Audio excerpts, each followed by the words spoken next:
What's up? You are listening to the SplashTag Podcast. This is our third episode, and it will be our first NBA episode.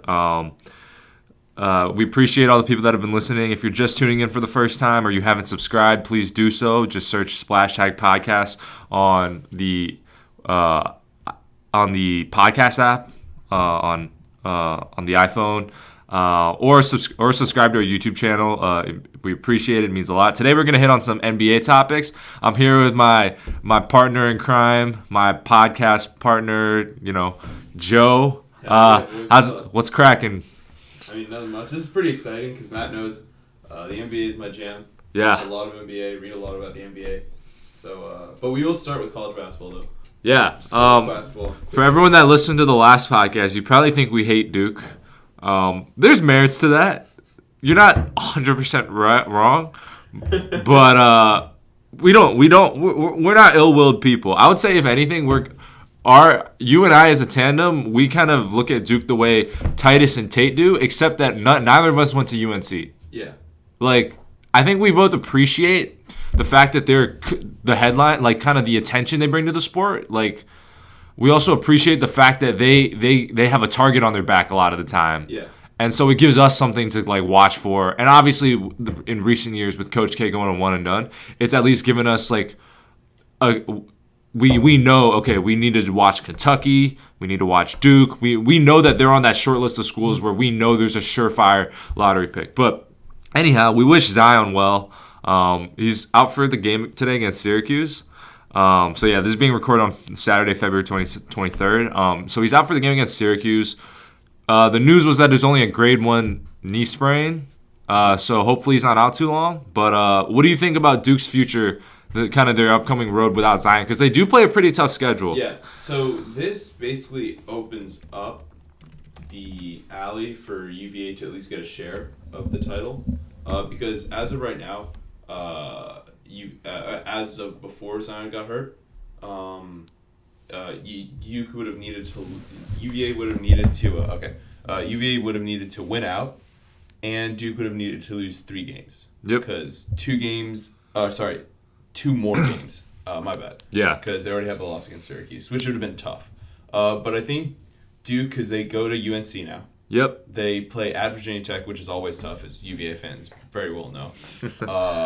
And on top of that, they do go to Syracuse without Zion today. And even having Zion was tough for them last time. They struggled to break the zone, even though I don't think they had They didn't have Cam and they didn't have Trey. So in other words, they didn't get their free fouls. Yeah. Woo! So I think this opens up a chance for UVA to take a portion of the title, but I don't think Duke does drop out of the 1 seed right now. Okay. I would agree. I think Duke's going to take more losses. I honestly think UVA has a really good chance here to get the ACC regular season title, but I still think Duke, their resume is probably going to keep them probably ahead of UVA. It's a little bit like 2015 where UVA ran through the ACC, but they lost to Duke. And then they went into Selection Sunday, I think, with 3 losses, all ACC losses. But Duke had so much on their resume that Duke got the 1 seed, UVA got the 2. And, so that's my thought. I think UVA and Duke are both going to end up with 1 seeds, but I think Duke's going to take some losses. Do you think they're going to win at Chapel Hill if Zion's back? I don't think so. You think Carolina's going to sweep Duke? I think so, but I know you said you thought it was going to be weird where UNC I thought it was going to be I think it was going to be road. But I don't know if there's enough time, and I don't know if there's enough scouting and practice time in their schedule to fix the way they play so they don't get burned by UNC again. Because UNC has a bluept for how to beat Duke. Yeah, although if Zion's back... that does change. Basically, if Zion's back, Luke Maye doesn't get his 30 and 15. Correct. But Luke Maye's 30 and 15, while impressive and important for that win, wasn't actually the reason they lost. They lost because they refused to get back into position. They refused to guard the rim, and surprisingly, it should not be the case where your power forward is your prime rim protector. Speaking to you, Marquise Bolden and Javin DeLaurier. Javin DeLaurier got run off the court with 4 fouls in 19 minutes. Unbelievable. I hope his friends and family don't listen to our podcast. He literally did not look like he could play basketball against them. Yeah, I predicted a UNC win at Cameron, but I obviously had no way to anticipate that Zion would go out in like 20 seconds. I also said that Kobe White was gonna have the game of his life, and surprisingly, he had a pretty bad game. He did, but he facilitated well. I thought like he found the open man. I thought he was gonna have a game. I thought he was gonna have a game where Trey and like whoever else they want to throw in Goldwire. I had a vision that neither of them would be able to stay in front of him. He would just have like the game of his life, and he would just hit contested three after contested three and like get to the hoop. But that might happen at UNC though. That could. I mean, he made the. I respect that though. He saw that Duke was struggling with the way that UNC was playing, so he didn't force anything. Yeah, so I respect that a lot. Yeah, crazy. Luke Maye did something that Tyler Hansbrough didn't do. Really? Yeah. That's pretty impressive. Yeah. 30 and 15 in Cameron hasn't happened for a UNC player in like a while. Wow. But you know Tyler Hansbrough. So he played at Cameron 4 times. You know how many times he won? None. 4. Wait, really? Yeah. Wow. He didn't just do a regular sweep. He had a personal career sweep. And Duke at Cameron. Wow. Which is crazy because his freshman year was when JJ Redick was player of the year. Yeah, no, I remember. And then I am as high as anybody on Duke JJ Redick. I watched like at least like twice or 3 times like a semester his game versus Texas. Like, yeah, that was a good game. That was a good game. Wasn't that against LaMarcus? Yeah. Wow. He literally, it was like Steph before Steph. Like he would just come off picks and shoot threes or shoot into dribble threes, and it was insane. But JJ Redick. I like JJ. I like JJ in the NBA. I mean, I didn't watch him in college, so I feel like I probably wouldn't have liked him if I watched him during college. He was the quintessential Duke player. I think, yeah. But yeah, no, I just found that interesting. He did something Tyler Hansbrough didn't, but at the same time, Tyler Hansbrough got 4 W's in Cameron. So, yeah. So, but yeah, like we said, today's primarily an NBA pod. So Joe, you've prepared the rundown. I have. Throw the bone at throw the bones at me. I just want to start with some playoff predictions on both East and West. Yep. Let's start with a more fun one. Yeah. That's top 4. So over the deadline, which we'll get to in more depth in a minute, or in a few minutes actually. Over the deadline, Philly made a big move. Yep. The Bucks made a pretty good move for Mirotic. Yeah, I agree. The Celtics pretty much stood pat. Yeah. And the Raptors made a big move for Gasol. Yeah. Well, a quick note on the Celtics. As Kevin O'Connor has been saying, from The Ringer, shout out to KOC. He's been saying that a lot of like internal talk, like sources from the Celtics were basically saying that they hope that by standing pat and like giving Gordon Hayward more time to come back, that in some ways they could look at Gordon Hayward's improvement as a trade deadline acquisition rather than to make a trade deadline move. That was kind of a panic move. Like, we need to get better right away. They're looking at it as Gordon will continue to ease himself back in, and hopefully his improvement can be our quote-unquote addition at the deadline. That makes sense. And then on top of that, obviously, you know what they're waiting for. Yeah. They're waiting for July 1st. Yeah. But yeah, anyhow, yeah, so your question, go on with your question. I want to know who you see coming out of the East. So, and more importantly, I'm not going to burn on the Blazers at all. They are sitting at 39 and 20. The Pacers? Yeah, the Pacers. I was going to ask you about that. They are the 3 seed right now. And they have a game up on Philly and 2 games up on the Celtics. And shout out to Nate McMillan, Miles Turner, Domantas Sabonis for a great season. I have been surprised because I honestly didn't. When they hired Nate McMillan as after Frank Vogel, I really didn't like that hire by any means. But he's done a good job. Yeah, I thought firing Frank was premature considering what he'd done. But yeah, good for them. Nate McMillan's done a great job, especially ever since they got Oladipo. Yep.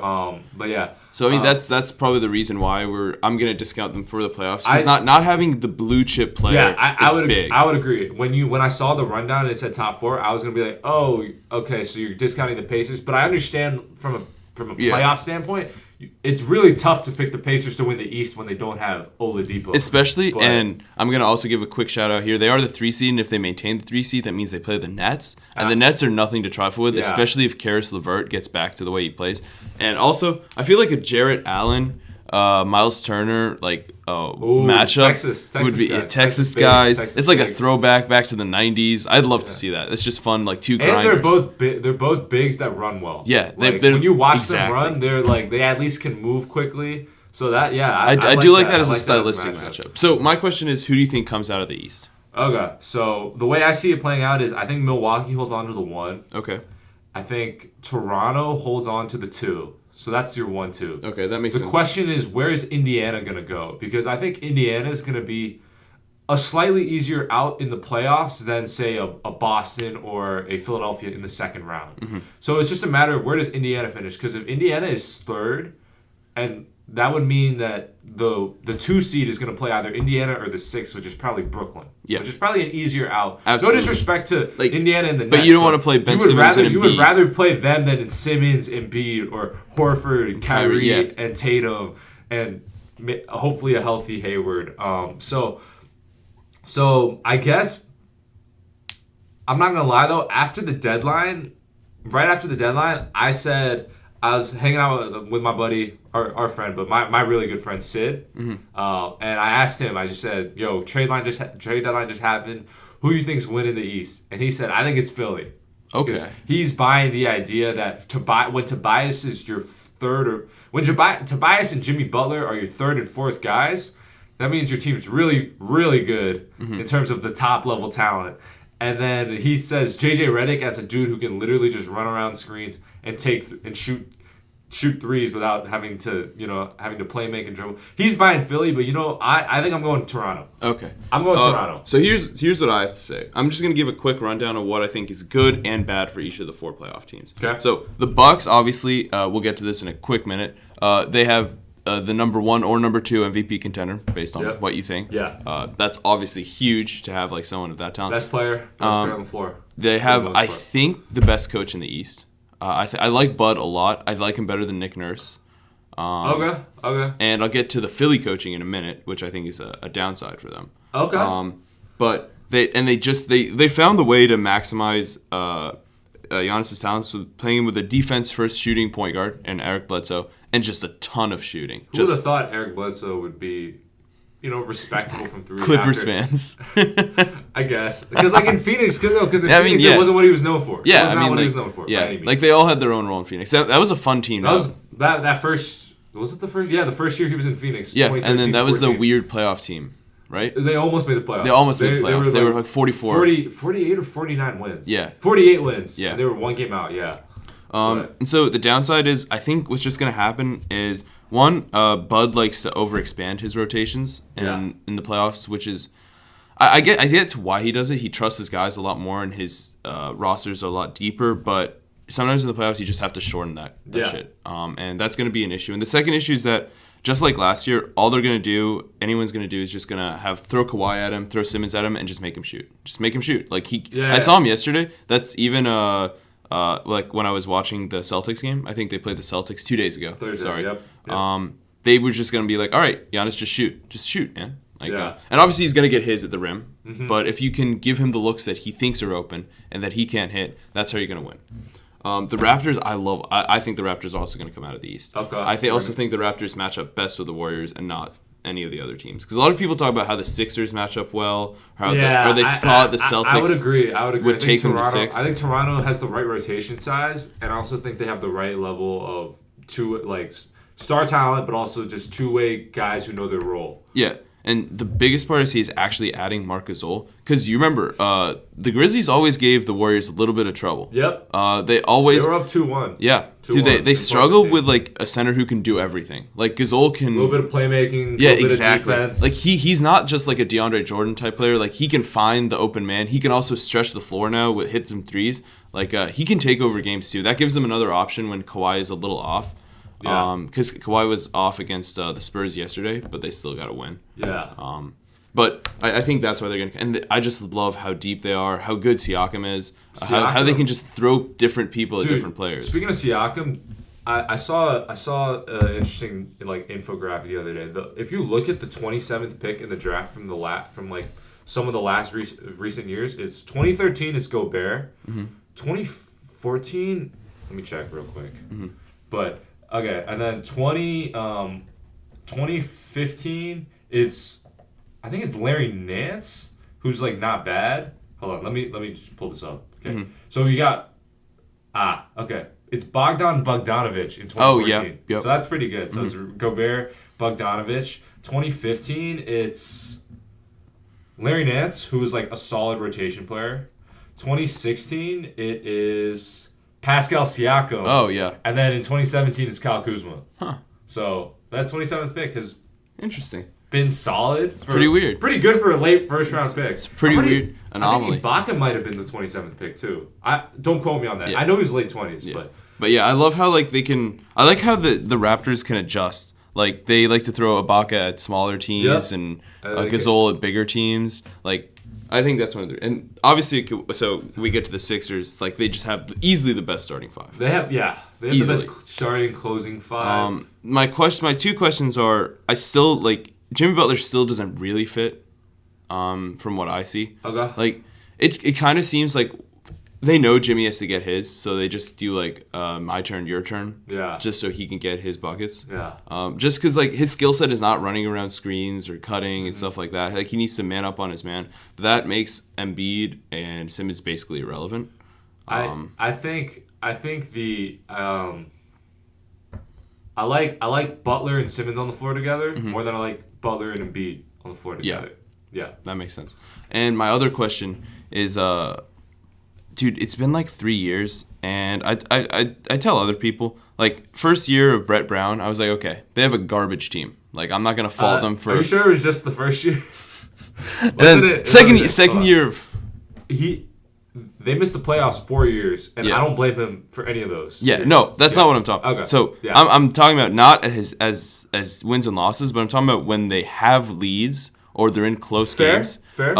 In the beginning, it was bad, and I was like, that's okay. It's a garbage. I actually thought he was doing a good job with the bad teams. No, I thought he was doing a fantastic job of creating a mentality. Yeah. That wasn't a losing mentality. Yeah. Because you see that with the Suns, where people are like, get me out of here. Or, and then you have like an old woman trashing Robert Sarver. Yeah. Like, okay. It's better than that. I'm glad that like people talk about Hinkie all the time, but Brett Brown creating a winning mentality even when they were tanking is actually a huge testament to how good of a player motivational coach he is. Yeah. So I actually like Brett Brown a lot. But as a tactician, and I just have problems with his teams just never close out games. And I agree. Even last year, with the exception of a couple of Jimmy Butler heroics. Yeah, exactly. But my point is like it's not only the close games, but it's the games where they're up 20 in the third and it gets back to like a 2-point game. It's like they're up 30 in the first half and then it's back to like 5 in the second. Like it happens all the time, and obviously I'm sure like there are other reasons that I can't see because I'm not a professional basketball player. Yeah. But it happens too often to just be like a personnel issue. I get that like not having like posting up is like probably the least efficient way, and that's what Embiid is good at to close out games. I get that having Simmons who can't shoot is also an issue, especially because that's what they're going to do to Giannis, but Simmons can't get his the same way Giannis can get his. Yep. I get that having Jimmy, when you want to play like 4 out, 5 in, 1 in, like 4 out, like a 4 out high post with Embiid, like Jimmy's basically useless because he can't run like Tobias, or he can't run and shoot like Tobias or JJ Redick, obviously. And I get that they're like stylistic issues, but like you with that amount of talent, you have to be able to close out games, and I think that's going to bite them in the ass in the playoffs. Yeah. I mean, okay. I thought it was a little bit telling, I guess, that the fact that last year when they bred into the Celtics, that they didn't have Gordon Hayward, they didn't have Kyrie Irving, and there were a lot of close games. Like those, I don't know how many. I think in the first 3 games, I think maybe 2 of them were pretty close. And they couldn't get any of them. And it was game 3. Yep. I remember watching game 3 when the Celtics went up 3-0 and thinking like Philly really should have won this. Yeah. And exactly. I think exactly. I don't think it says that Brett Brown is necessarily a bad coach, but I do think when it comes to the highest degree of like tactics and game planning within the game, like in the moment, like yes.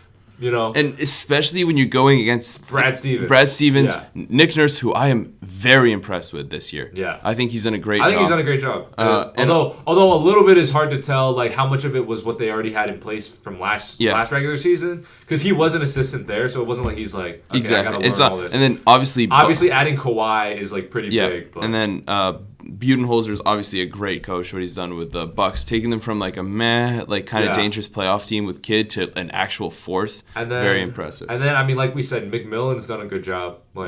Of course, his name's never going to come up when it comes to like who are the masterminds with X's and O's. But like, I mean, at the end of the day, I see the results. And, McMillan's keeping them not only afloat, but like they keep winning, man. Yeah. Without Oladipo, man, they keep winning. And then we got to get to the Celtics. I mean, everyone had super high. They were like, all right, Celtics are going to run train on the East. Yeah, go on. They're gonna bring the Warriors to 5. They're gonna be that team to push the Warriors to 5. See, we've seen regression from Jaylen Brown. Yep. As expected. I mean, I am one of the few people who are not high at all on Jason Tatum. I'm not either, and it's not that I'm not high on him as an NBA player. Yeah. I just think the hype. Because he dunked on LeBron. Yes. And he went and he had his moment in the conference finals. I think the hype went too far past of what I think reality is. I think all rookies, or a lot of like very talented rookies, have like 2 to 3 week stretches where they go nuclear because like they start to figure shit out before people start to figure them out, which is obviously good. Like I think Aiden had a 10-day streak where he dropped like 25 and 12 week in, week out. Yeah. And we'll get to that. But Tatum's just corresponded with the playoffs and corresponded with a high increase of usage without Kyrie and Hayward. But I just don't see so Jason Tatum doesn't grade that well defensively. Yeah. Both to the eye test and with advanced stats, which is a little concerning, but he does have the tools. And his shot selection still to this day pisses me off because he chooses my view of Jason Tatum is my view of a lot of other players like I discussed with Russell Westbrook. Like if you take those 3 to 4 bad shots a game and turn them into good passes or wait 2 more seconds for a play to develop and turn those into good shots or good looks, your efficiency goes through the roof. That's like 4 to 5 more points a game, a couple more assists per game, and boom, you go from fringe starter to an actual all-star. And that's how it works. But Jason Tatum hasn't shown any signs of becoming that much better of a player. He's basically the same player as he was last year. And I love Kyrie. I think he's been doing a fantastic job. But the dude's crazy, man. I think he's been a very good player. I think he's been a terrible leader. He's a terrible leader. I don't think he's the dude's a psycho. By the way, I like Kyrie. I went and supported the Uncle Drew movie this summer. Yeah. I like Kyrie. I listen to his music, but I will say, ever since his Cleveland days, early Cleveland, I'm talking 2012, 2013, 2014, before LeBron came back, I said out loud, and I remember Bill and Jalen said this on Grantland, and I was with them 100%. John Wall was actually a leader. Kyrie was not. Kyrie was the best player on his team. Without a doubt. And then LeBron came back, returned, and obviously LeBron becomes the leader, the vocal, the guy who actually kind of rallies the troops. And so I always thought, obviously now John Wall's hurt and he has that big contract, and so people are going to say what they want. But I actually said John Wall from 2013 to 2017 was better than Kyrie, not only because he made guys better, but because of his role as a leader. Say what you want about John Wall, but he took Gilbert Arenas brought a fucking gun to the locker room. Yeah. And then, dude, that's over time he built a culture where they were actually a consistent playoff team. Yeah, that's the thing. Okay, so this is that perfectly encapsulates my question. Is that who is the Celtics leader? You said it. They don't who? Al Horford.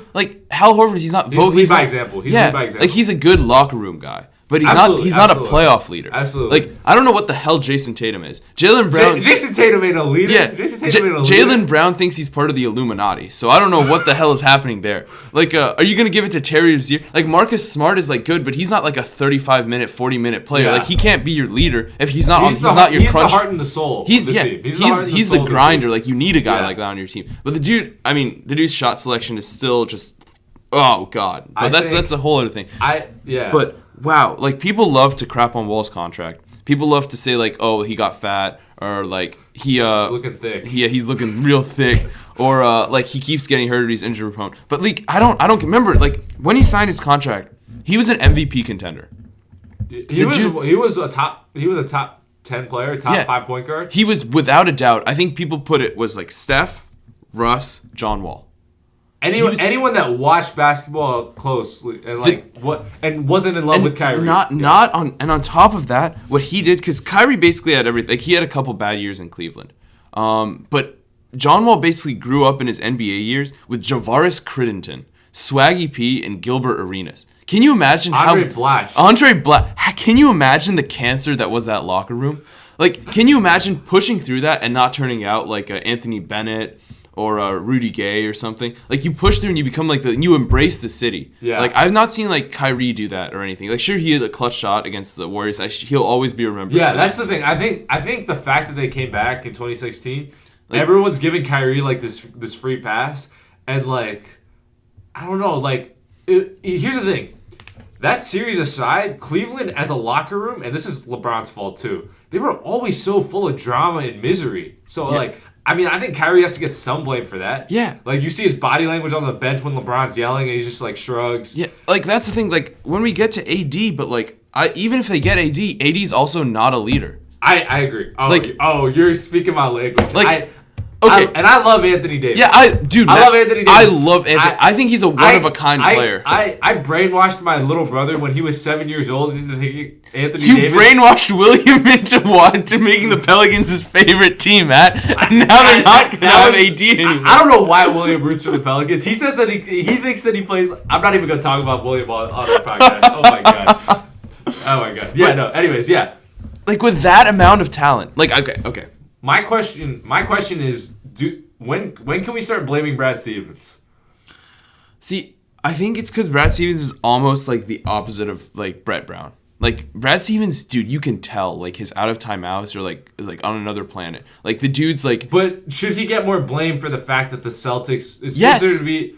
Like, the coach has two roles. He manages. Yeah. You're supposed to tactically, like, you prepare the team, you plan, manage the roles, and manage the players. And you manage the play. You have to also be a personal manager. Yeah. It's not like the NFL where like the head coach manages people, the offense coordinator deals with offense, the defense coordinator deals with defense, and they're three separate entities. Here, the head coach is everything. Sure, you have assistant coaches, but the head coach, because the rosters are so small, you have to do everything. And if you're only doing half of your job, that means the other half of your job is still affecting the performance of the team. And that's why the Celtics are in 5th place. Like, the Celtics, for the amount of talent they have, I get that Gordon Hayward, like, not as great as he should be, and I'm honestly, I will not fault him for that. Yeah. Because look where PG is. It took him a few years. I think give him time. I think give Gordon Hayward time. I will not crap on Gordon Hayward for like 3 years, and even with Derrick Rose, like, we crapped on him for a while, and he dropped a 50 piece this year. So I refuse to blame Gordon Hayward. People are like, oh, the Celtics shouldn't have given that contract. Just shut up. Like, he was a great max level player. Before he signed. Yeah, absolutely. And, like, he broke his leg. I can't imagine, like, what that's like. So, but Brad Stevens, you have, like, a ton of talent. Danny Ainge decided to, like, help him out, bring Marcus Smart back on, I think, on a little overpay, just so they could keep their core together. Yeah. Terry Rozier's gone. Yeah, I mean, Terry Rozier's gone this year. They probably should have traded him, but I guess they wanted to keep their core. Who was going to... Phoenix? Suns. Maybe the Magic. But the Suns are... They have faults. They're not making the playoffs. The Suns know they're not making the playoffs, so I guess they just didn't see the urgency. Yeah, I think they just want. I think they'll probably try to sign him straight up. Yeah, exactly. Just throw kind of like sort of lowball him and then move their way up, just so they're like the winner. But yeah, I mean, like, it's like, who's their leader and like what is Brad Stevens doing in the locker room? Like, apparently like there's factions going on, and like I always think of like poor Al, like Jason Tatum's probably just an idiot. Jaylen Brown and Kyrie both think they're intellectuals, and neither are intellectuals. Like, Kyrie went to 1 year at Duke, and he thinks he has a third all-seeing eye. Like, it's truly unbelievable. Like, I think of just poor Al Horford just sitting there. He's like, guys, please, I just want to play basketball. I think, okay, I don't think Kyrie's an idiot. I think Kyrie's a savvy guy. I think he's a smart guy. But I also think Kyrie is, like, the classic dude who, when he knows a microphone's in front of him, he, like, is he's intentionally dropping SAT words and, like, trying to subliminally suggest stuff. I don't know. Like, I feel like Kyrie... let me just rewind real quick. Kyrie, when he was basically asked about the flat earth thing, like, this was like a year after the flat earth thing happened, he said... I'm not even kidding. I'm pretty sure his words were, it was a social exploitation modulation. Or something ridiculous like that. And then he said, I wanted to merely see what would happen if I said something crazy, and everybody decided that when I shouted my opinion and voiced my concern, everyone decided to throw tomatoes at me. First off, why tomatoes? Like, I just don't. Yeah. Look, Matt, I just don't understand. Like, and then, okay, he does this and then complains about the immaturity of the people on his team. Do you ever see LeBron? Or do you ever think that Kobe would start, like, doing social experiments with people? Like, no, play basketball. Like, I know that, like, people get mad when they're like, just shut up and play basketball. I don't think that's a good idea because I will give props to LeBron for standing up for, like, black rights and, like, not going to the White House and everything. Like, props to them. I do think that they should use their voice because of their platform to like help with social issues. What we should not do is like say the Earth is flat and then say it was a social experiment. I honestly don't even blame Kyrie for saying that. I think the social experiment part was a little weird. What I will blame Kyrie for is the fact that he's like saying, oh, okay. First off, calling the young guys out for like no reason whatsoever made no sense. Mentioning the fact that you call LeBron. Makes no sense. It's like, Joe. It's like if I just went on this podcast and I was like, Joe, I don't know, dude. Like, you don't talk loud enough. You cut me off too much. Like, I don't know, dude. No, it wouldn't even be if I said it to you. It would be if I said it to someone else. And I said, I just don't think everyone on the podcast is holding up their end. I had a conversation with my buddy Sid the other day, and I told him I was really sorry for all the times I dominated those conversations. It's like, what the hell? It's like, that this is going to be public. That everyone is going to see this. What does this accomplish? Dude, that's my question. He seems like he could be an actual smart person, a good leader, but he chooses not to. And I don't get why as an NBA player, your words are going to mean something, especially when you're the star of a big team like the Celtics. Why would you not weigh your words just for a little bit? Just think about it. Think about how it feels to be anyone else on the Celtics and be Kyrie's yeah, I really damn, that trash-ass Cavs team, thanks to, LeBron is the one who carried us. Thank you, LeBron. I should be more like you. Why what do you do? Why? Why do you have to mention that? Dude, just, I get that people make fun of, the little stupid sound bites that every NBA player gives, where it's we're just going to put our heads down, we're going to get some wins, going to push for the playoffs, get a higher seed, play good defense. I know it sounds I appreciate stupid. that he's not robotic. But I get that he wants to be more than just a normal NBA player, and I respect that. But at least make it so that it also helps your team. Because first and foremost, you're not here you're not a TED Talk speaker. You're a basketball player, and as a basketball player, you want to win basketball games. And doing this is going to actively hurt your team's ability. If I get that we should rightfully give Brad Stevens a bit of a stick for not controlling his locker room as well as he should. And it's a good comparison to the Steelers, who's just falling apart right now in the NFL. But what do you even do? You can't tell him to shut up, right? He's an adult just like you. Yep. And that'll also that'll ostracize him even more. Yeah. But it's hard. As a coach, how do you even deal with that? It's tough. Real quick point. I've heard some people say this is a little Kobe-esque or Jimmy Butler. They equate what Kyrie's doing, except they're saying Kyrie's being more kind of vocal and doing it to kind of bringing it to the media and trying to play it off in a more subtle way. What I will say to that is, first off, how have we gone 33 minutes through this without mentioning Kobe? Shout out to Kobe. Shout out to the Black Mamba.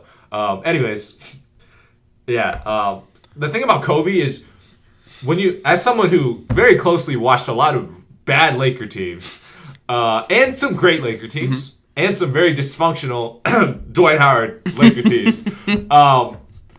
As someone who watched that, I think the difference is that Kobe, he holds everybody accountable. Yeah. When Kobe, first off, a lot of those times, he would be at practice and saying, holding everybody accountable. And then in the media, he would say we suck. We need to get back on defense. We are slow as shit. We don't try in transition defense. He would say stuff like that, and he would say we as a whole. And as someone who has clearly watched a lot of Kobe and obviously one of my favorite players, if not my favorite, but Kobe, unlike Kyrie, I think Kobe is the hardest critic on himself. I agree. And on top of that, he will blame himself before. Without a doubt. Before just saying, yeah, well, those our 6th to 8th men are, they don't understand what it takes to win and yada, yada, yada and all that. So anyhow, before you equate Kyrie to Kobe, I think there's a big difference in terms of how they're trying to hold guys accountable and approach and like talking in the responses they give in interviews and such, how they're holding guys accountable. And then I also think they're totally different as guys.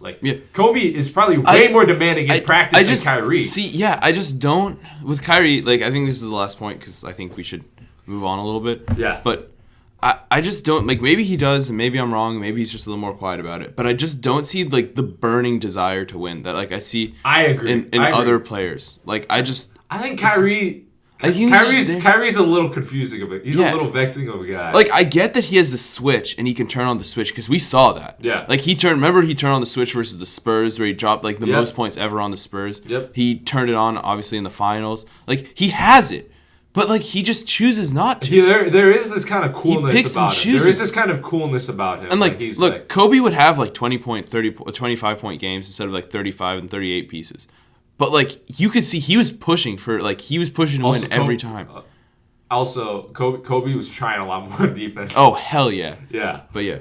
So yeah, I think we're both in agreement. We think Toronto's coming out. Toronto's the best. Toronto's coming out the East. They're the best team to run with the I think Warriors. I would love to see Toronto Sixers conference finals. I would like to see that too.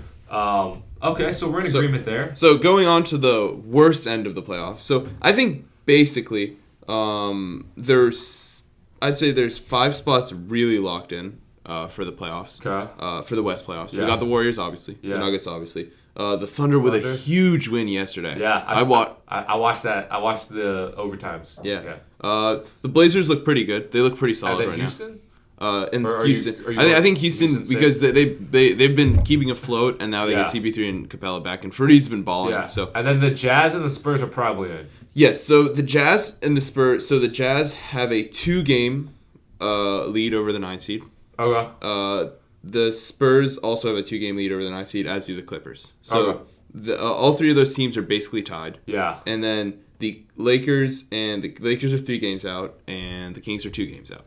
Yeah. Who do you think makes the playoffs out of those 5 teams? Okay, so everyone is going to say the best possible first-round matchup is Lakers-Warriors 1-8. That's what everyone's going to say, and I understand that. There's a lot that would be a media shit show. That would be a media shit show. Okay. And as someone who grew up rooting for the Lakers, I will say, basketball-wise, not the best first-round matchup. It's not. You know what I would like? Kings. Yeah? Kings. Read my mind. Hell yeah. Kings, Matt, we already got 4 games of they've all 3-point wins. They've all been close. Mm-hmm. Even I think KD even said they deserve to win. That's wild. And I think, first off, you know me, Fox over Ball, 11 times out of 10. Hell yeah. I've been saying that before they got drafted. Anyways, the point being, I think it'd be cool because the Kings haven't been there in a while. They're this young, hungry team, and I think even though I'm not like a Kings fan, but I think it'd be cool if they got that playoff experience.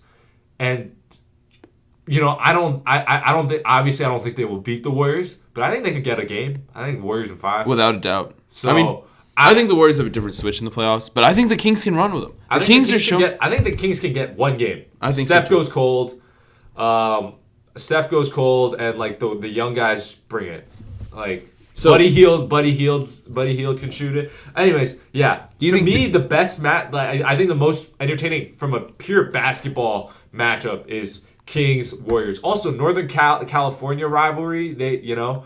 Both franchises were pretty awful for a while. Mm-hmm. So I think that would be cool. And in some ways, it could be kind of like a passing of the torch. Not exactly, but the Warriors were once that fun, young, up-and-coming team. And now I think the Kings have become that.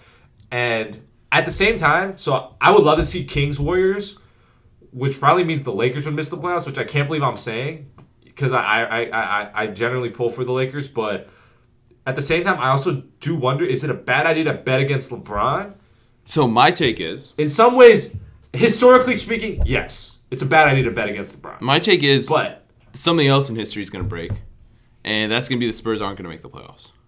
Oh. The Spurs are 23rd in defensive rating. They got worked up and down the court versus Toronto. It was close to the end, but they gave up a lot of points. Yeah. Not having they a should have had a shot at that was back. Wasn't that back? It was not backcourt. You don't think so? Because he didn't establish himself in the front court with possession before going to the back. I just wanted to see DeMar get a chance at the game. Yeah. No, I did too. I don't know why he gave it up. He had the one-on-one and the drive, and he gave it up. And poor DeMar also gave up that tough steal to Kawhi. He slipped. That was unlucky. But my take is, look, the Spurs are bad defensively. Usually you could rely on them to be top 5 at least and grind their way, but they're bad defensively, and their offense is kind of slow, and I think that's going to hurt them. Yeah. And I also think the Clippers miss it just because trading away Tobias is gonna bite them in the ass. I mean, what can you say? That was I agree. I mean, there's no point for them making the playoffs, even though Ballmer said they're not tanking. That's a developmental move. Yeah, I mean, you keep your draft pick, you move it closer in the lottery. Yeah. You let Shea Gilgeous-Alexander, now and you have Robinson play more. No, do you have your backcourt of the future with not Jerome, but Shea? You're not buying Jerome? No, I am, but I mean, I think he's gonna be a good six man. I think Shea and Shamet is a great 1-2 combo. Shamet is like JJ Redick 2.0. He's shooting 42% from 3 as a rookie. So you say Shamet. Yeah. I say it like God Shamet. I mean, I say Shamet, but yeah. I like Jerome as like a combo guard off the bench, almost like a Lou Williams-esque player. And Lou is balling, but I think that's just going to happen.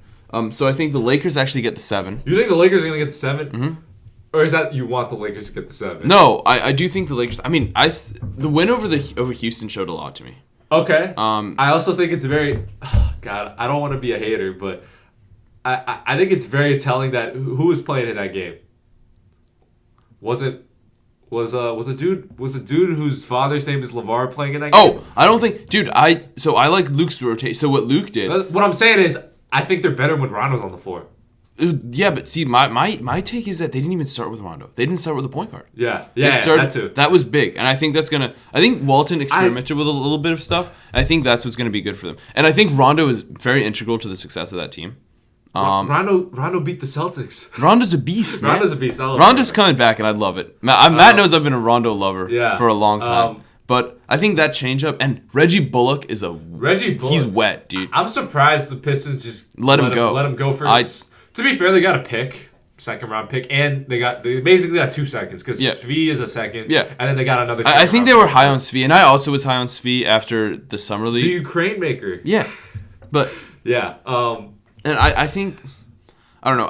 I will never ever bet against LeBron. I will not bet against LeBron. Okay, so if that's the case, I think I can agree with that. The thing that concerns me is that LeBron, he's getting his numbers, and I'm not saying he's padding his stats by any means, but at the same time, you can tell he's floating in and out of games. Mm-hmm. He's Houston, he turned it on. Yeah.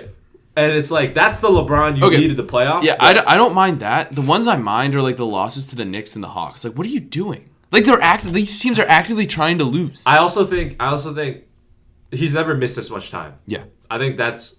But remember, they were the 4th seed before he went out. Yeah, but the question is, going forward, he's signed a 4-year deal. He can opt out after 3. Are you expecting him to play anywhere near 82 games down the road? No, and which is why I think they need an AD-esque player. I would agree, but my thought is just, do you risk playing LeBron too many minutes now to where in the playoffs he's not able to go full playoff mode, and then in future years he's more injury prone? See, that's an interesting. I think that's one of their discussions, which is why he made that statement. I think him and Rob Pelinka and Magic discussed this. I think they discussed limiting his load. Was in that meeting? Hell no. I don't think I don't think anyone on that team respects Luke Walton. Which is a shame because I think Luke's a good coach. I love Luke as a coach. I think Luke's a better coach than any coach they're going to hire. No, I think they just need another man management coach. They just need Are you telling me they need someone like Ty Lue? I think that's what's going to happen. You're fucking kidding me. Dude, I'm so sick of I know. I'm so sick of these. Dude, remember peak LeBron was with a great coach with Spo. Yeah. I don't know why they just obviously we're oh yeah, I mean I'd love to see him with Popovich because I'd love to see him with Popovich. Yeah. But quick note. And I know LeBron is so great and transcendent as a player where you have to give him credit and you can't blame him, but I will say we should give a little bit more onus on LeBron for the fact that every coach he's had has been through the cooker, and the only one that really lived was the one who he wanted to get fired, which was Spo. Yeah. Right? No, but everyone else, I'm sorry, he murdered Blatt. He straight up murdered Blatt. Had a great. He was like 33 and 13. He literally got fired because they got blown out by the Warriors and the Spurs in the same week. Yeah, which is I don't fault them at all. Matt, they were sitting with 20 wins over 500. So on that note, I don't think, even though I think Luke Walton should remain coach, I think when you look at the track record, when LeBron doesn't publicly back you, or Pat Riley, you need a Pat Riley or basically you need the organization to publicly back you. And the fact that Magic and Pelinka were not the ones that hired Luke gives me a lot of concern for Luke's job security. I mean, yeah, see, I would always love to see like a tactician with LeBron, like maybe even Brad Stevens or something. Yeah. But like he's just like, obviously like I can say like MJ never did that. Because MJ never did, because like he had like a GOAT coach. Phil Jackson. I mean, as did Kobe. I mean, yeah. But like, I mean, like LeBron, you can't just run through coaches until you find one who will just acquiesce to whatever you want. I just think here's the thing. So one thing is I think the tacticians, the primary tacticians, Pop aside, are either like really, really established, so Spo, they've been in the game for a long time, they really worked their way up, or they're that young and up-and-coming coach like a Brad Stevens, or what we once thought of Fred Hoiberg. Mm-hmm. And I just think the problem with those young kind of X's and O's coaches is I think, first off, is that their personalities are a little too laid back for LeBron, and second is that they're too young and like kind of not experienced in the league to where LeBron doesn't respect them. Mm-hmm. And that's, I think, the problem with Luke, is that I think Luke is a great X's and O's guy. Like, I think he did a great job with the young Laker teams pre-LeBron. Yeah. And the problem is, I just don't think LeBron respects him. And I think when LeBron doesn't respect you, I think, like, what are you gonna do? I mean, I just don't think. I think LeBron doesn't really respect anyone but like a couple coaches in the league. I know he loves Popovich. Yeah. Which makes me sad that we'll never get to see like him and Popovich. Which is interesting. Just because.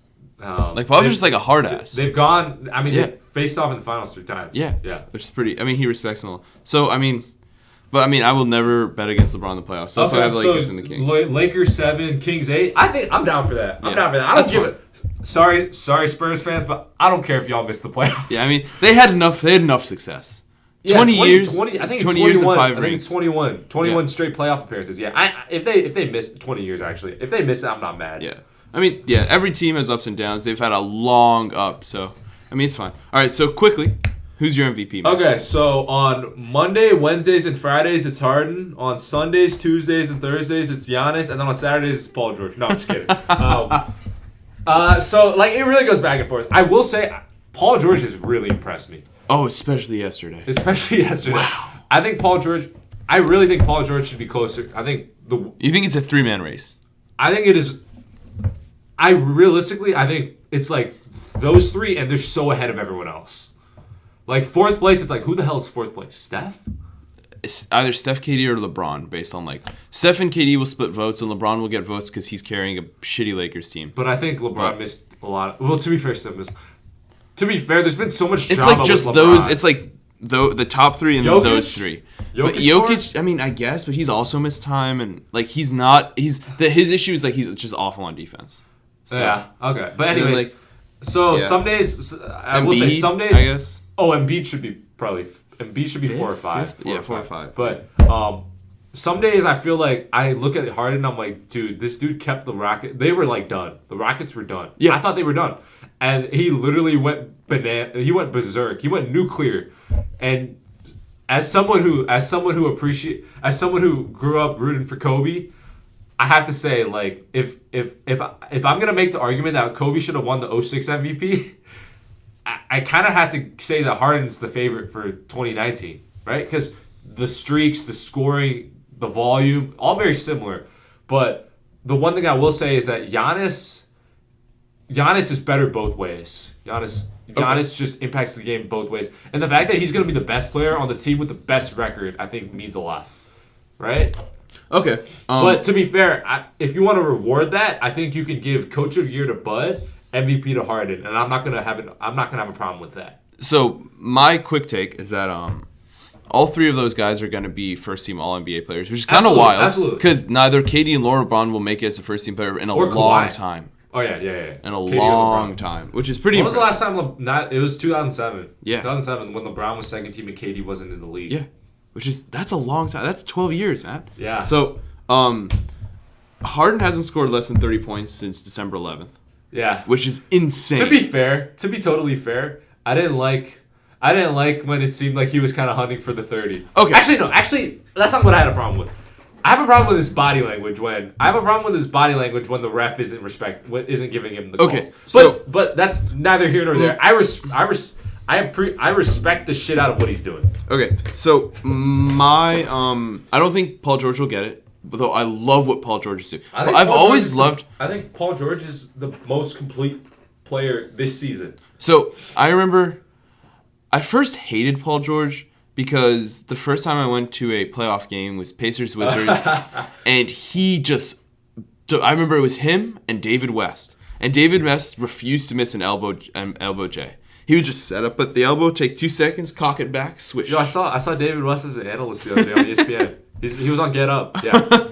And then Paul George just smoked the Wizards. Yeah. But since then, I've grown to love the way he plays. He had his whole narrative of not being clutch, no OT tonight, and going 0 for 18. But he's 50% on clutch shots this year, which is pretty impressive. Obviously, he had a big game yesterday, which pushes more for his MVP. But the thing is, playing with another player who's averaging a triple-double basically knocks you off the top pedestal. Yeah. Just because they have so much talent, they have a talent on that team, and he hasn't done as much, right? Giannis is super impressive for me. Yeah. But the issue with Giannis is that both him and Harden have holes in their game. Giannis is just shooting. Yep. And Harden's defense. And both of those are really, really important in the NBA, which is pretty impressive considering that there are players with no holes in their game, like KD and LeBron, basically, who aren't even close to MVP. And there are players with huge holes in their games who are pushing. And it's actually, you were right about Paul George.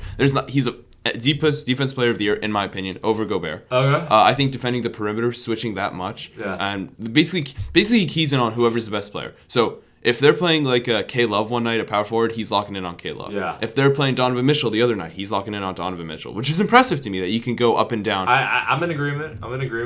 So I think he's the defensive player of the year. I know Utah fans are going to get mad because that's Rudy Gobert's only redeeming aspect is that he's defensive player of the year candidate year in, year out. But I have to give it to Paul George. But it's crazy that for me it's Harden, just because the Rockets go back and forth on it all the time. For me, it actually hasn't changed. So it's because 2 reasons. The Bucks are bad. The Bucks are so good that I think if you swapped out Giannis for a little if for Kawhi Leonard, for example, they'd still be a 40-something team. Okay. But if you took Harden out and replaced him with Donovan Mitchell or something, they're dead. Yeah.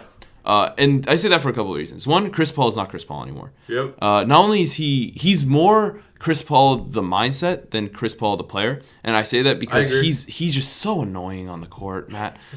Dude, kind of like a chihuahua. Yeah, that was such a great example. People crack up. Bill Simmons actually brought it up when he was interviewing DeMarcus Cousins 5 years ago. He said, "Yeah." Anyways, the point being, I think that's a great comparison. Yeah, it is literally like a right? chihuahua.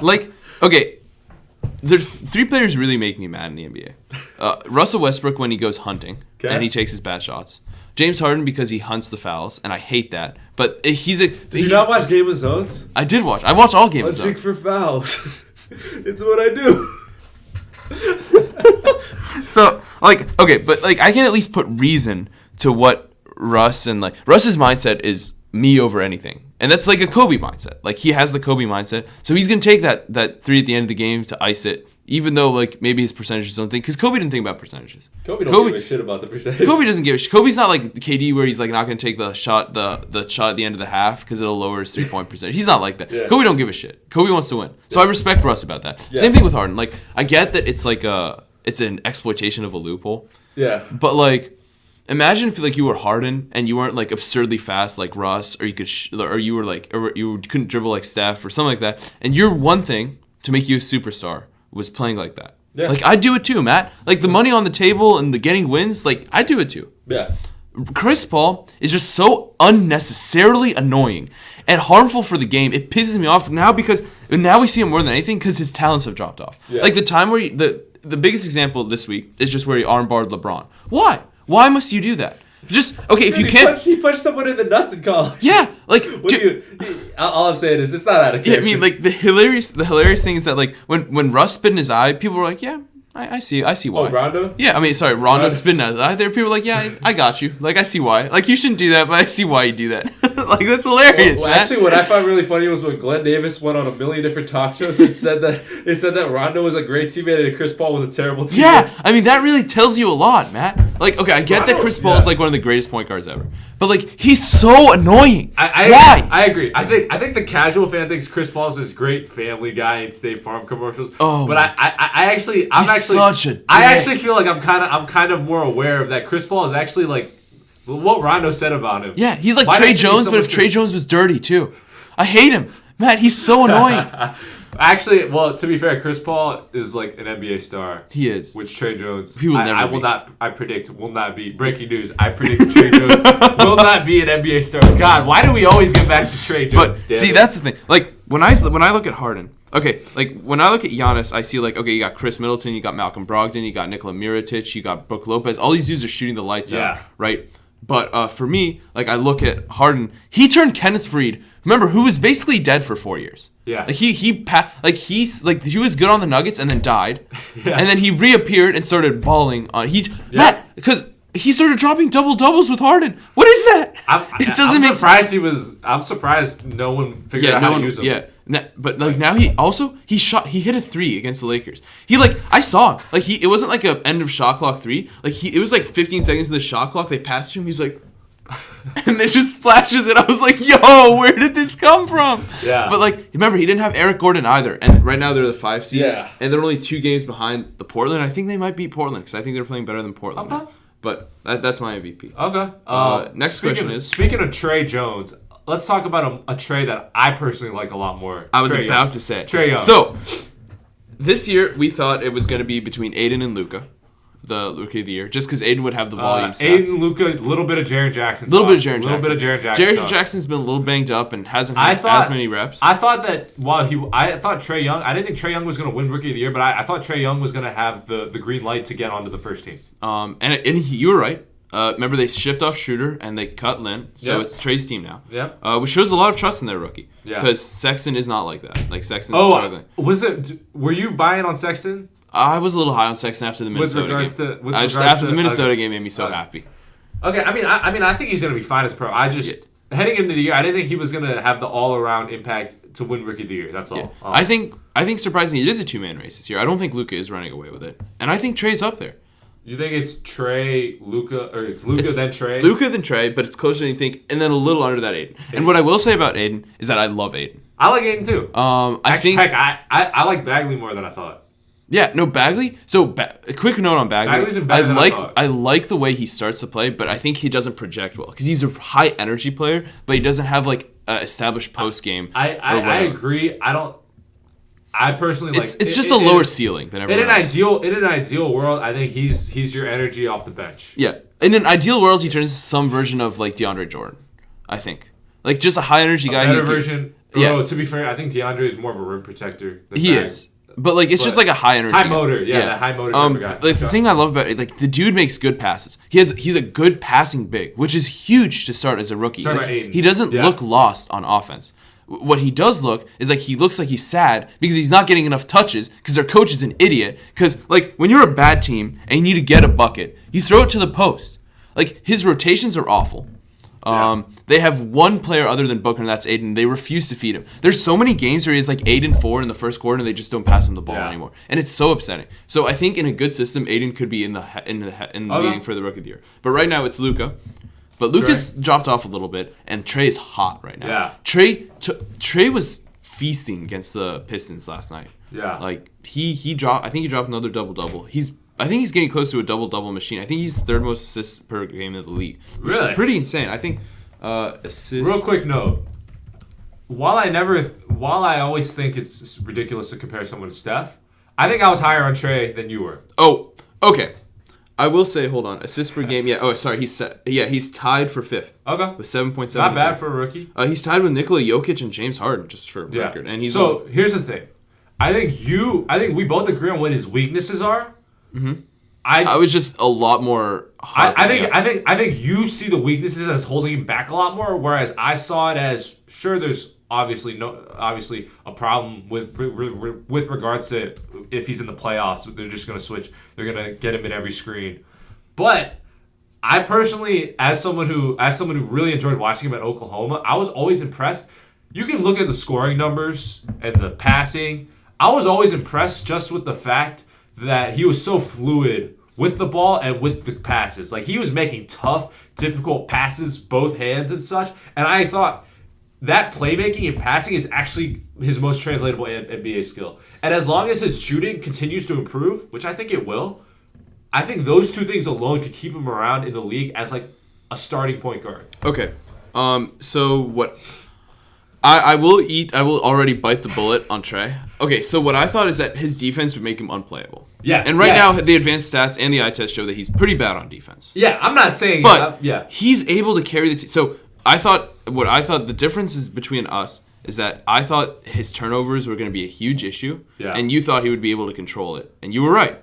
He's averaging double. He has basically a 2-to-1 assist to turnover ratio, which is fantastic. He's already shooting above 30%, and these are on 6 attempts per game, and they're tough attempts. On top of that, one thing that I personally factored in when I was kind of projecting what I think for him is he's so young, and for him to do what he did at Oklahoma at such a young age, I think is what impressed me because, dude, he's younger than us. Mm-hmm. He's younger than us, so I think so the defense, obviously, I don't think that'll ever be a strong suit, but like it was like Steph, he fixed it. Steph is like now like average, at least like average, which is fine. Why can't? What I'm saying is, there's a scenario where under the right development, with the right, conditioning and coaching and whatnot, why can't Trey be like slightly below average on defense? I can see it. Just like Harden. Like Harden went from a meme, and Dame Lillard went from a meme to being like decent. All you need to be is like below average, and like you just can't be the guy that everyone targets at the end of games. Exactly. So my thought is, I think he can get there. Will he get there? We don't know because right now they're not winning a lot of games, so like we don't know. But can he get there? Sure. Okay. And the point being, I think that he is so young that like you look at a 19-year-old Steph versus 19-year-old Trey, and it's just like he has a lot of room to grow. I like that comparison a lot. You know why? Because there's the two players who got double the most in college were one Trey with like 40% of possessions and Steph with like 33% of possessions in history. So how can you... I'm half joking, but how can you forget to mention my guy, my favorite power forward of all time, Julius Randle. That dude was doubled all the fuck... Hey, yeah, I'm kidding. Yeah, go on. Yeah, dude, props to Julius. He led an 8 seed, right? To the final to the championship, right? Yeah. To be fair, that team was pretty talented. But that was a weird year for Kentucky. Yeah. They went all the way down, then all the way back down. Yeah. Sorry, go on. Yeah. So you were saying Steph and Trey were like probably the most double-teamed guards in college. And so I think in retrospect, I think I was blind a little bit by the end of season where he basically got doubled on every possession and he was forced into some bad shots and made some bad... So basically, the issue with him in college is that when he got doubled in a trap, he would turn the ball over. And there were definitely a couple times where he didn't read the game right. He didn't read the flow of the game. So I think the first 2 months he read it perfectly. I think once there was this hype mania and he's in the game, he's got 41 points and they're in the game. I think he got a little too much tunnel vision. Exactly. He would start like forcing up shots. He would make wrong passes. He struggled with that in the beginning, but he's starting to figure it out. So I drastically underestimated him, but I think he can be like. I think his playmaking and shooting alone can keep him, especially on a bad team like the Hawks. Like good for him. I mean, they're better than we thought. Like they're winning more. Like yes, they're not winning games, but they're close. He's made John Collins better. Yeah, and no denying and Dwayne Dedmon. Yeah. Like great, like they were like average. I was high on John Collins, but he made them look really good. Yeah. They have good players. I like what's his name? I still like Prince. Tayshaun Prince. No, I was about to say I like Tayshaun Prince. Torian Prince. Yeah. But there you go. So you right now, think it's closer. I think it's Luka and Trey, but Trey's playing a lot better and Luka's playing a little worse. For what it's worth, I actually thought Luka was like far away. I wouldn't say far away, but I personally thought Luka kind of was like it was hard. It was going to be hard for anyone to catch him. Yeah, but I think Trey's pushing it. Okay, so that's what I think. So, I'm glad to hear you show Trey some. I mean, Matt, I'll bite it when I'm wrong. I'm not wrong that often. Trust me, I eat crow when I have to. I eat crow when I have to. Now we get to the most fun. We get to the Joe rant part of this. Oh yeah. So for context, last week Joe said. Matt, I'll give you the floor to talk about Duke UVA, Trey Jones, because I was in the building. And he said, but I have some I have some words. He said, I have some choice words for someone in the NBA. And I was like, who? He said, Matt, wait till the podcast. Wait till the podcast. And so I said, Joe, the floor is yours. Thank you. So now it's time for the Joe rant, which is it's gonna be a fun one because this one has to go to someone really special because as Lakers fans, obviously we were on Anthony Davis, right? Yeah. We like Anthony Davis. He's a good player. Obviously, he's not a leader, but with LeBron, maybe he could be something, right? So I was very, very irate, not because we did not get Anthony Davis, and obviously, once again, I wanted Anthony Davis, but because... Pause. I'm still not sure if you're about to go off on the Lakers, Dell Demps, or Anthony Davis, which I love. You're teasing this very well. Go on. And obviously, you don't want to give up your entire team for one player, no matter how good that player is, because then you don't have a team, and two players can't win an NBA championship. What I will say is that Dell Demps is basically the dumb stepchild of all NBA GMs, and you cannot imagine how happy I was when he was fired unceremoniously because they refused to give him the end of the season to quit his monkeying around. And the reason I say this, Matt, is because the Lakers offered the Godfather package for a non-Godfather player. I would offer that package that the Lakers offered for prime Steph Curry. So not even Steph Curry. I wouldn't even offer it for Steph Curry now. I'd offer it for Giannis. That's the only player You wouldn't offer it for Steph Curry right now? No, I would not. Really? Yes. Okay. I would not. Okay, go on. I would offer it only for a player. I personally would. Only because I think that Steph has so many impacts the game just by being on the floor. He did. Yeah. I just think that he changes the team just by stepping onto the floor. I think he's one of those guys. But anyways, go on. I would offer it for Giannis, and that's it.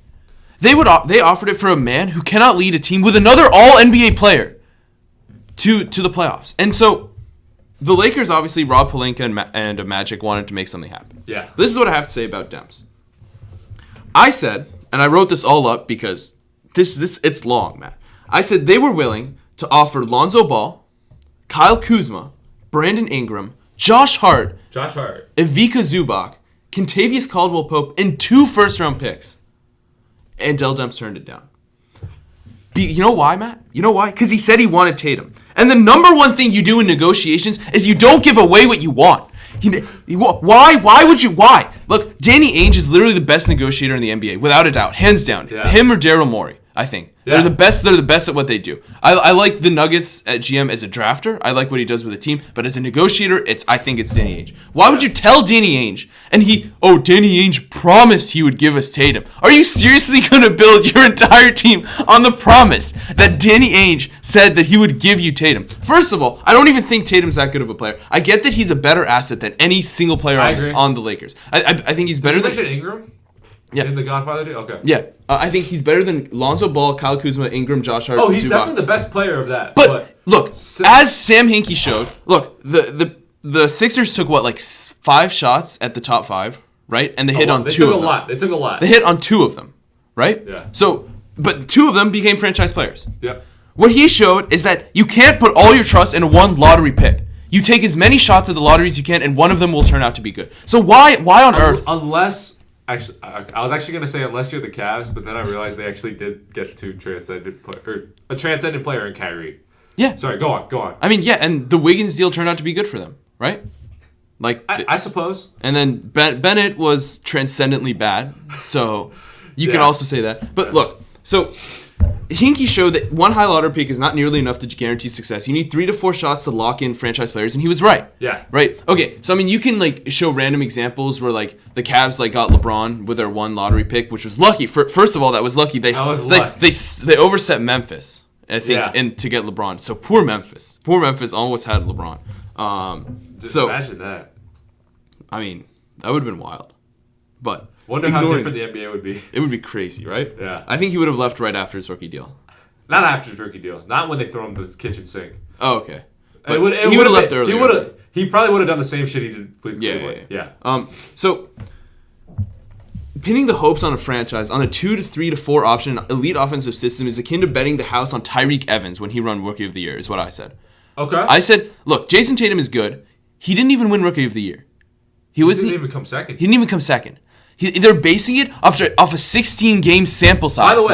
By the way, I think of the people in his draft class, so I'm not even talking Ben Simmons. Of the people in his draft class, you could argue Fox is better than Tatum. I think Fox is better than Tatum. Yeah. Laurie was in that draft class too, yeah. right? Well, I think Laurie's better than Tatum. You think Mitchell's better than Tatum? I think Mitchell is better than Tatum. Dude, what do you mean? What are you talking about? I think Mitchell went toe-to-toe with Paul George and Russell Westbrook and beat them. Yeah, he beat them, Matt. He beat them in OKC. He made look, Paul George is having a great season, but the fact that I was talking to an OKC fan last playoffs, and then he said they needed Roberson. He said, quote, if we had a healthy Roberson, Paul George wouldn't need to chase around Mitchell. And I said, dude, Paul George is an all-NBA defender, all-NBA player. Why are you complaining about him? He should be able to lock down Mitchell. Yeah, Sorry. especially considering... I think that's a testament to how good Mitchell is. Especially considering the Jazz have basically especially last year, they had no real offensive options. What, Ricky Rubio? Ricky Rubio's a great player. Ingles is a catch and shoot. All you have to do is put a man in his face and he's gone. Rudy Gobert can't stretch. All he does is stand under the rim and shoot layups. Yeah. Derek Favors is unplayable with Rudy Gobert because he's also an inside player. What are you doing? Mitchell put the team on his back last year, and that was insane. Yeah. So what I said is that the fact that Tatum is not even guaranteed, because he's not guaranteed, because he can't even trade until the summer. And in the summer, so the issue is AD's value goes down by half in the summer for two reasons. 2 playoffs is better than 1. You guarantee 2 playoffs. And if you on trade top of for that, he has less time. Less time on his deal. Whereas if he has a year and a half and you're like a Portland, you can take a gamble. You can trade for another player. Exactly. Yeah. You're right. The fact that he's not even guaranteed, that they're using the words of promise of Danny Ainge to turn down. By the way, I wouldn't trust Danny Ainge. Did you see what he's done to teams? If there was one play, I would trust RC Buer. I feel like RC Buer is a straight up guy. Danny Ainge is one cold motherfucker. Isaiah Thomas literally had the entire city of Boston cheering for him, and he was gone. Yeah. The dude, KG and Paul Pierce, were the heart and soul of Boston. They were gone for picks, Matt. For picks, not even for another player. For picks. And then he sent them. Why would you trust Danny Ainge? Can you imagine Dell Demps going to the ownership? He's so they're all right, Dell, the trade deadline was over. Why did you turn down the Lakers offer? Did they fail a medical or something? He's no, Danny Ainge promised me I could get Tatum in the summer. What are you doing? So the fact that he's not even guaranteed, but because he showed his hand, he not only gave away his plan to Ainge. First of all, you never give away your plan. Yeah. You never do that in negotiations. But also forced the Lakers out of the race. So they're not even going to offer as much in the summer because he's inherently not as valuable. So he inherently ostracized his 2 best offers and instead they were going to be bidding down and not up in the summer. So I said my thing is that he's truly up there with Isaiah Thomas and Phil Jackson as all-time bad GMs because of how badly he screwed. Okay, I get that New Orleans doesn't want to rebuild again. They went through that shit with Chris Paul, right? It sucked. And first of all, the Lakers deal was better. So fuck David Stern for that. Yeah, I was gonna say Lakers deal was better for everyone. Dell Demps the GM at the time, but to be fair, it wasn't his fault. Yeah, Stern nixed that deal. Yeah. But the absurdity of picking one player who's better, but with the same I think his upside is comparable to Kuzma. Yeah, I think if you told me if you told me in 10 years Kuzma made 6 All-Stars and Tatum made 3, or Tatum made 7 All-Stars and Kuzma made 3, I'd be these are both valid options. And now if you told me Lonzo won MVP, I'd probably shoot you because I wouldn't believe you and I think you're gonna kill me. I'm gonna get I might catch. This might be a weird thing to say, but I honestly think Tatum, Kuzma, if they look at each other in the mirror, I literally just think that Kuzma is a more hyped, more Hollywoodized version of Tatum. Yeah.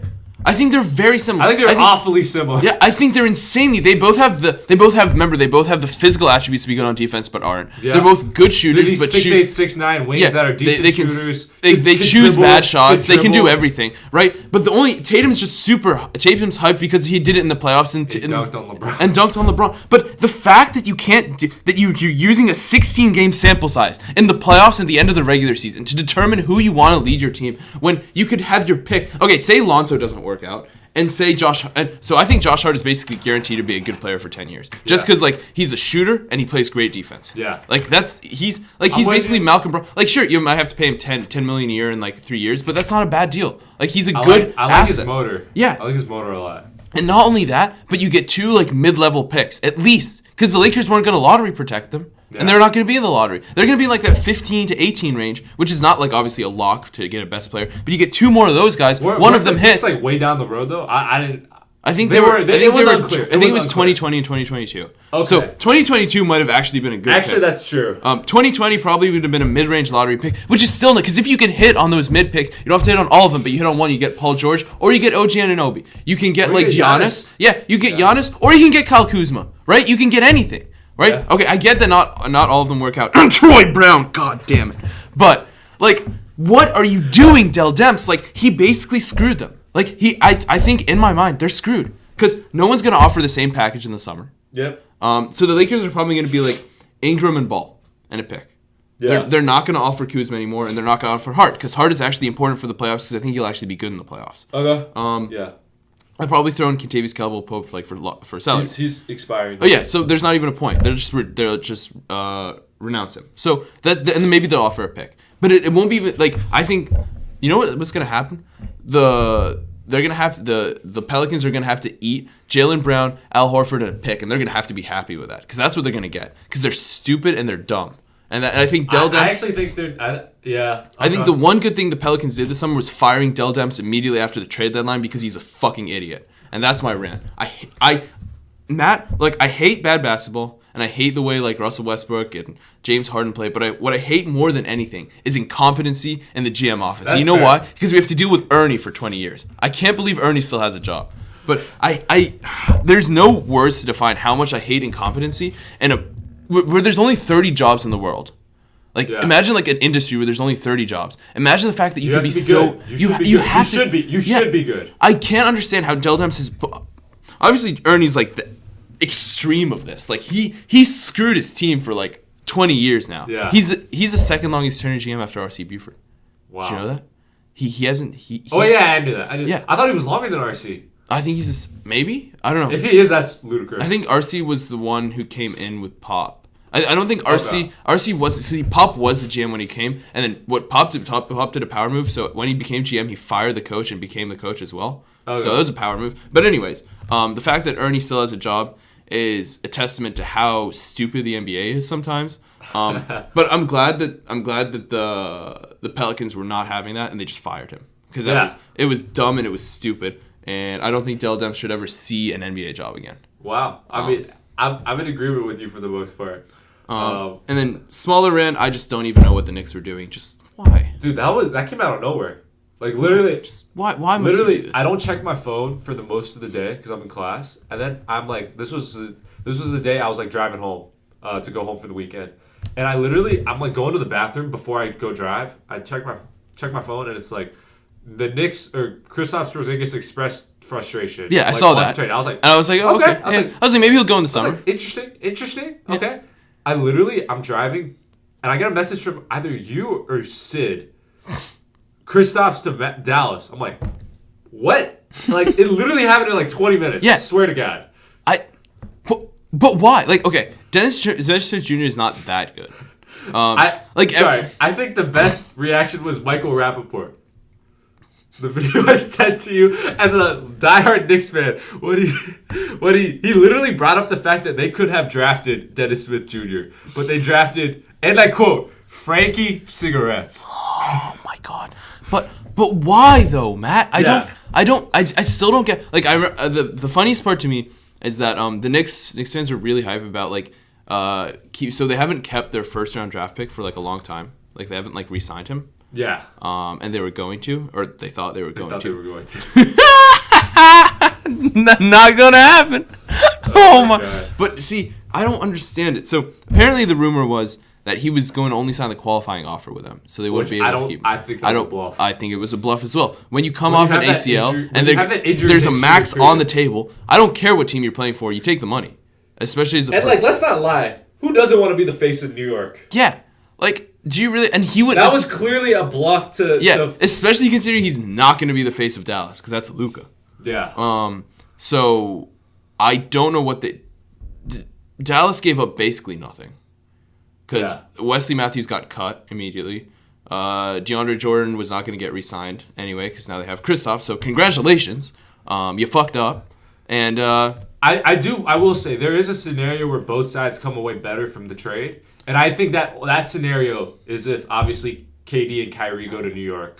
yeah, but like Matt, this is the logic and reasoning that leads the Knicks to get screwed every year. I agree with you. I agree that unless they know for a fact that those two guys are coming, this deal was not necessary. I just don't get it. Like, okay, I don't get it either. I really think KD. Okay, what my opinion is, they're gonna get Kemba and Vucevic, and they're gonna be like a 7 seed, and they're just gonna eat shit for another 3 years. So they're taking the Southeastern Division All Stars. Woo! Go Southeast. Minus Bradley Beal. Yeah, I mean, just like. What are you doing? Like, they're going to throw a max at Vucevic, and then it's going to turn out that Vucevic is not that good of a player. He's just... I mean, like, I like Vucevic. He's good, but, like, not, like, you're just like, what are you doing? And then, like... My question... Okay, this is unrelated, but it is about Luka and Kristaps. Since this is probably Dirk's last year, and I know Kristaps is coming off an injury, but let's say the Mavs are out of the playoff picture, which day by day it looks like that's more likely. I'd say it's pretty likely, but yeah. I'm going to be the first person to say this into a microphone, I think. For Dirk's last home game, can Kristaps play? Can we get a Kristaps return? And I know players don't like to have those seasons where they play 2 games and their stats are whack because they're returning from injury. But Paul George did it a couple years ago. And what I want to see as a basketball fan is I want to see Dirk, Kristaps, Luka sharing the floor together. For Dirk's last home game? Apparently he's medically available. I think that was why he was pissed. Yeah, apparently he was... So the Knicks... So theoretically, the word on the street is that the Knicks didn't want to play him because they wanted to maintain the best, like, the top 4 odds. Yeah. The they first were tanking. Yeah. And I think that's a valid option because I think they can win. Like, if they win 4 more games, they're at the 5, I think. They have the 5th worst odds. So I get why they want to do that, and I get that it was an organizational issue. But apparently they lied to him is his issue with it. Okay. So anyways, I mean, like, I would like to see that actually. I think they can activate to it. wrap up, I just want to say on April 9th, game 81, Dirk's last home game against Phoenix. Okay. I want to see Dirk, Luka, and KP all in the starting lineup. I'm down for this. Like, let's do it, man. The tickets are going to go through the roof. If you're the Mavs, I get you don't want to jeopardize Kristaps' long-term health, but like, come on. This is special. No. You don't even have to play him. I can play him like 15 minutes. I just want to see Dirk and KP as teammates because like they're teammates now. But if Dirk retires and KP doesn't play, they're never gonna have actually like shared the floor. I want to see them actually like together, considering that that's Dirk is the guy we compare Kristaps to, and then I just think that'd be so cool. I think 3 great European players. I agree. I agree with you. I mean, I think that would be fun to watch. So yeah, Mark Cuban, Rick Carlisle, if you're listening, activate KP April 9th. Activate KP. Make sure Dirk doesn't get hurt. Keep Luka. Make sure Luka's going to be out for a little bit, but yeah. Cool. Anyways, yeah. So we're gonna wrap up there. I appreciate that Del Demps diatribe. Thank you, man. The triple D's, dude. Yeah. So thank you once again for listening to the SplashTag Podcast. You can find us on YouTube if you just search SplashTag Podcast, or if you just have an iPhone and you go to the podcast app. Please subscribe. We really appreciate it. We'll be back soon. March is coming up. Hell yeah. Instead, like they say in Best Game of month of the Thrones, year, Matt. March is coming. March is coming, Joe. Coming, so yeah, we'll be having a lot of that, a lot of college and more NBA content soon. So stay tuned. Oh, yeah.